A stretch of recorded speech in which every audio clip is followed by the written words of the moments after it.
Welcome back to the Deep Dive.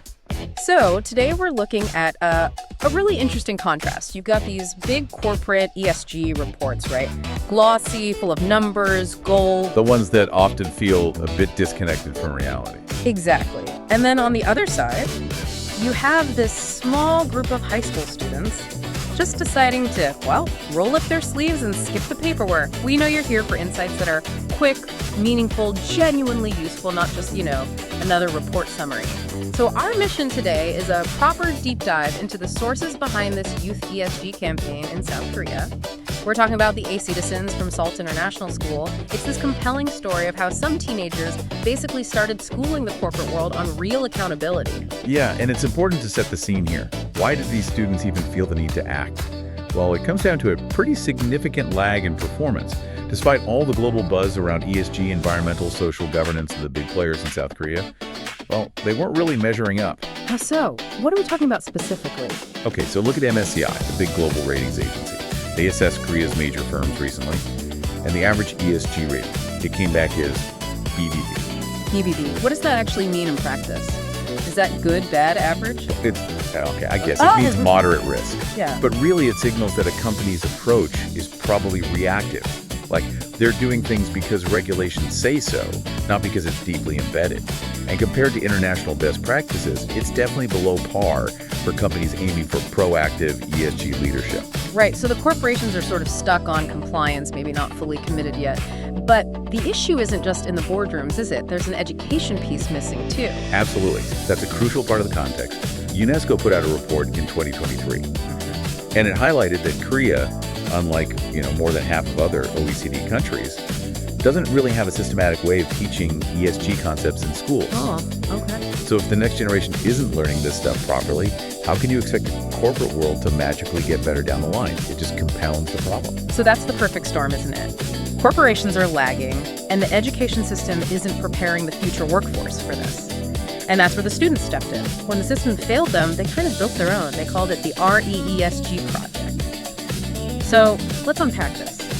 How did a high school project actually become like a wake-up call for much bigger organizations? It's fascinating, yeah. And here's where it gets really human, I think. They didn't just walk in and nail it on day one.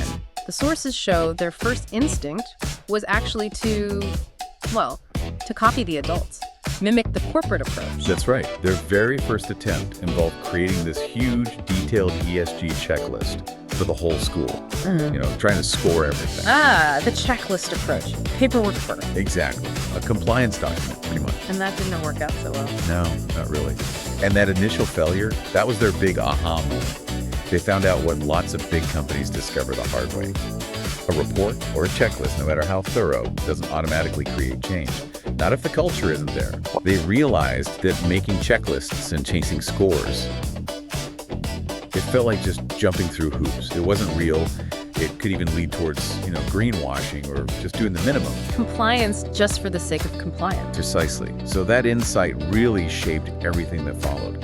They decided ESG had to be about action, about changing behavior, not just looking good on paper. So they pivoted away from imitation towards actual practice, getting their hands dirty. Yes, a complete shift in focus from trying to score points to actually doing things that made a visible difference. But hold on, for high school kids ditching that complex adult model, the checklist they probably thought was the proper way. That must have been a bit of a leap psychologically. Did they debate giving up the checklist? The sources suggest it was a pretty quick realization. They felt it wasn't working. There was no real ownership.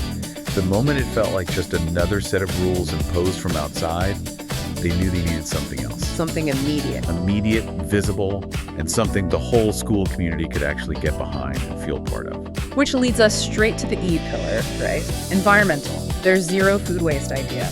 And this is where the beauty of simplicity really comes through, I think. It really does. Tell us about the mechanism. It sounds almost too simple. Well, it kind of was. During lunch, the ACTizens basically just started keeping track of the food leftovers. Right. But here's the key part. They didn't just write down a number and file it away. They took pictures. Pictures Of the trays. Clean trays. Sometimes not so clean trays. And they posted them on social media. Wow. Okay, so instant transparency, peer pressure, essentially. Exactly. Leveraging social visibility in a way those massive corporate reports just can't replicate. And the effect. astonishingly fast.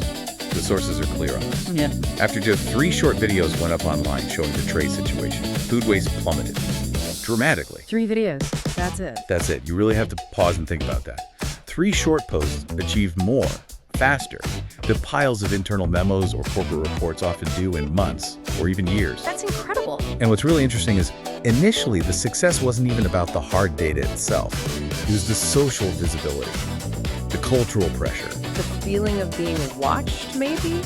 Or just being aware? Both, probably. The data part was simple observation, but putting it out there socially created immediate feedback. People changed their habits, and that small, consistent effort became the signature piece of their campaign.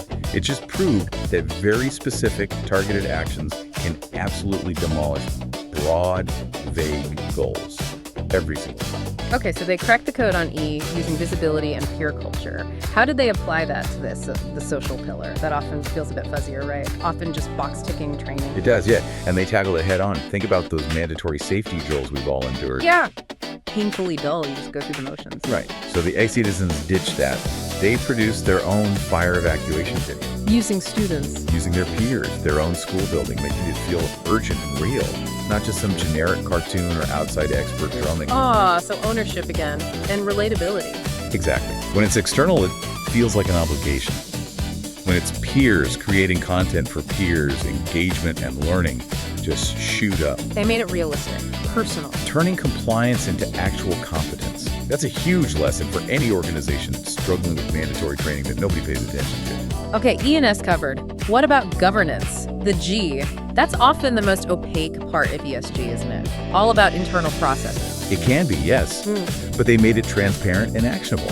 They used what you might call, well, a really lean governance model.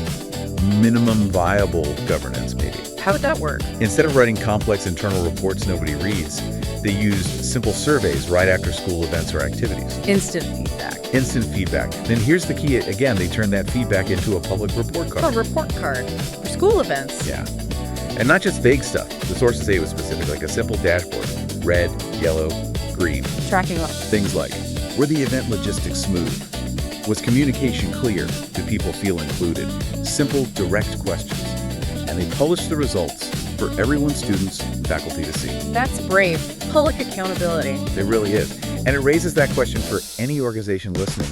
How truly transparent is your accountability? Are you just reporting upwards, or are you reporting back to the people affected? For the students, this wasn't about pleasing an auditor. It was a direct lesson in using feedback for actual improvement.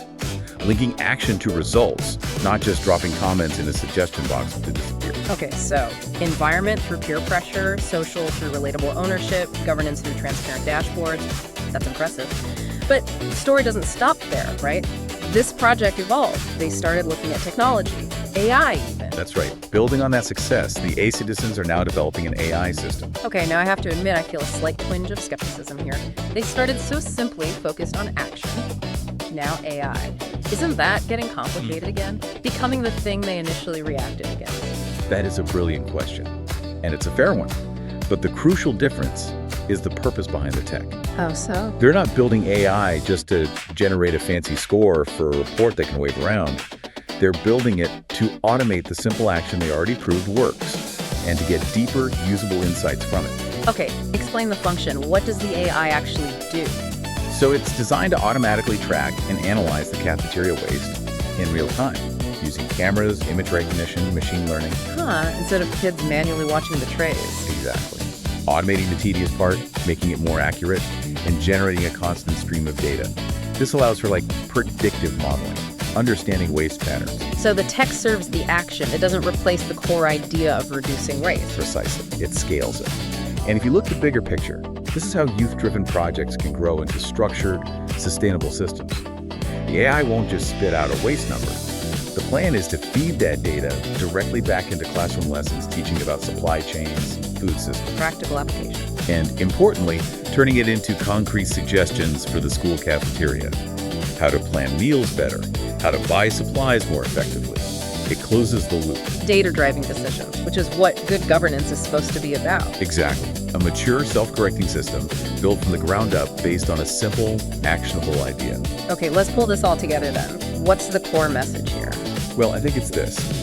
While Korea's overall corporate ESG performance might still be rated as just moderate, often stuck in that compliance mindset, these students, the ACTizens, with their RE-ESG project, they delivered visible, immediate, and actually quite sophisticated results across E, S, and G. On a shoestring budget, presumably. Presumably.